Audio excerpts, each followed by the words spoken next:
নমস্কার বন্ধুরা, আমি সঞ্জিতা। আজকে তোমাদের সাথে কড়াইশুঁটির কচুরি রেসিপি শেয়ার করব। শীত এসে গেছে, কড়াইশুঁটির কচুরি খাবো না এটা তো হয় না, তাই আজকে বানিয়েছি বাড়িতে, তাই তোমাদের সাথে এটা শেয়ার করলাম। দেখো, এখানে আমি 1 বাটির মতো কড়াইশুঁটি ছাড়িয়ে নিয়েছি। কড়াইশুঁটিটাকে মিক্সিতে পেস্ট করে নিচ্ছি। দুভাবে করা যায়। কেউ যদি মনে করে সেদ্ধ করে হাত দিয়ে চটকে নিয়ে করবে, আমি পেস্ট করে নিয়ে করলাম। আমার কাছে মনে হয় এটাই ভালো হবে। পেস্ট করে নিয়েছি। কড়াইতে তেল দিয়ে দিলাম, একটু 5 ফোড়ন দিয়ে দিলাম। 5 ফোড়নের গন্ধটা বেশ ভালোই লাগে। এখানে টমেটো, আদা, কাঁচা লঙ্কা পেস্ট করে নিয়েছি। তার মধ্যে একটু 1 চামচ পরিমাণ জিরা ধনের গুঁড়ো আর শুকনো লঙ্কার গুঁড়ো দিয়ে বাটিতে আমি ভিজিয়ে রেখেছিলাম ওই পেস্টটার মধ্যে দিয়েই। এবার এটাতে নুন হলুদ দিয়ে ভালো করে কষিয়ে নেব। দেখো, এখানে সামান্য পরিমাণে 1/2 চামচ মতো নুন দিয়ে দিলাম, কিছুটা হলুদ দিয়ে দিলাম। এই মশলাটা ভালো করে কষিয়ে নেব। 1 চামচ মতো চিনি দিয়ে দিয়েছি। শীতে গরম গরম কড়াইশুঁটির কচুরি বেশ ভালোই লাগে খেতে। মশলাটা কষাতে কষাতে আমি ময়দাটাকে মাখিয়ে নিয়েছি। এবার এটাকে ঢাকা দিয়ে রেখে দেব। মশলাটা আমার কষানো প্রায় হয়েই এসছে, তেল উঠে গেছে। এবার আমি পেস্টটা ঢেলে দিয়ে দেব। কড়াইশুঁটির পেস্টটা কি সুন্দর সবুজ রং হয়েছে, কাঁচা কড়াইশুঁটির পেস্ট। এটাকে ভালো করে কষিয়ে নেব। একটু সময় নিয়ে আঁচটাকে কমিয়ে, গ্যাসের ওভেনটাকে স্টিমটাকে একটু কমিয়ে নিয়ে ধরে ধরে এটাকে কষাতে হবে। তাতে খুব একটা কালার নষ্ট হবে না। দেখতেই পাচ্ছ এটা কষে গেছে, এরকম আঠা আঠা হয়ে যাবে। এবার আমি প্লেটে ঢেলে রেখে দেব ঠান্ডা হবার জন্য।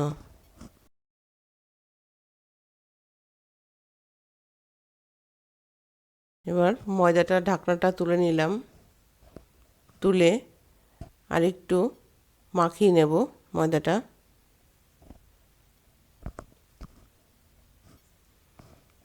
2 ঘন্টার মতো ময়দাটাকে মাখিয়ে রেখেছিলাম। পুরটাও ঠান্ডা হয়ে গেছে, তার মাঝখানে কিছু কাজ সেরে এসেছি। এবার ময়দাটা লেচি কেটে নেব। লেচি কেটে নিয়ে পুরটাও আমার ঠান্ডা হয়ে গেছে, অনেকটা সময় হয়ে গেছে।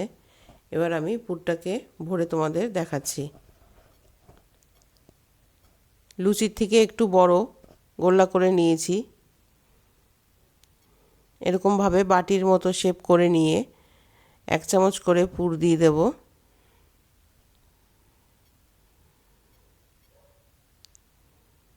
দেখো, এতটা পরিমাণ পুর দিয়ে দিলাম।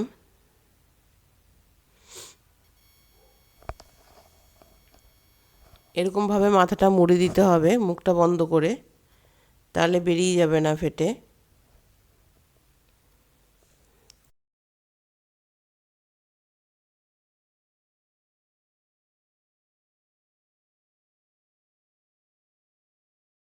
এরকমভাবে মুখটাকে মুড়ে নিয়ে বন্ধ করে এভাবে মুড়ে দিতে হবে। একটু গোল করে নিয়ে সবগুলোকে আমি এইভাবে পুরো ময়দাটা এইভাবে আমি লেচি কেটে নিয়ে পুর ভরে রেখেছি।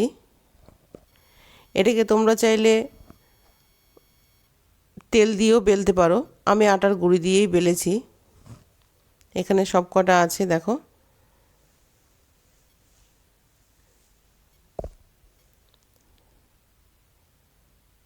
হাত দিয়ে একটু প্রেস করে নিয়ে চেপে চেপে নিয়ে লুচির থেকে একটু বড় সাইজ, বেশি বড় করতে হবে না, তাহলে ফেটে বেরিয়ে যাবে। এরকমভাবে বেলে নিয়ে প্লেটে রেখে দিয়েছি।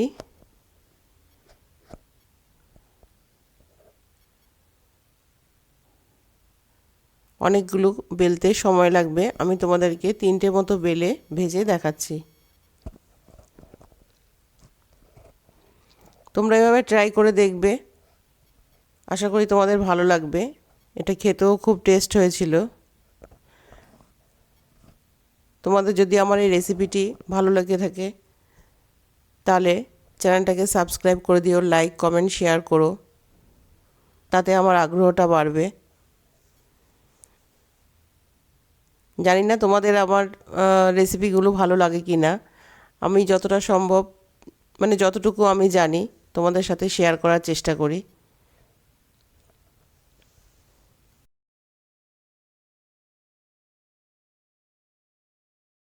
এই দেখো, একটু রুটির মতো করে আমি এপিট ওপিট ভেজে নিয়েছি।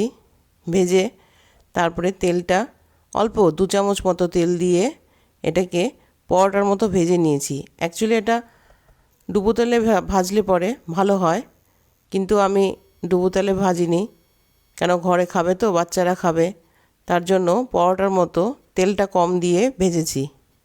তাতে দেখ কচুরিগুলো সব ফুলেছে সুন্দরভাবে। একটু লাল কড়া করে ভেজেছি। কড়া করে ভাজলে পরেই কড়াইশুঁটির কচুরিটা ভালো লাগে গরম গরম। এইভাবে ভাজলে তেলটাও কম লাগে।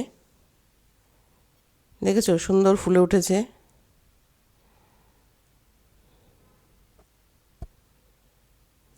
এর সাথে সাদা আলুর তরকারি, আলুর দম, ছোলার ডাল এগুলো ভালো লাগবে। তা আমি আজকে ফুলকপি আলুর তরকারি করেছি। শর্টসে আমার ওই ভিডিওটা ছাড়া আছে, তোমরা যদি দেখতে চাও তাহলে দেখে নিও শর্ট ভিডিওতে।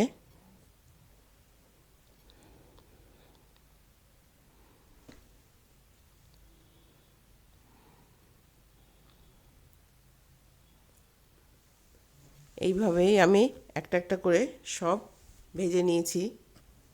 শীতকাল, কড়াইশুঁটির কচুরি আর তরকারি এটা খেলে তো হবে না, সঙ্গে একটু পিঠেও লাগবে। এই দেখো, আমি তোমাদেরকে ছিঁড়ে দেখাচ্ছি একটা।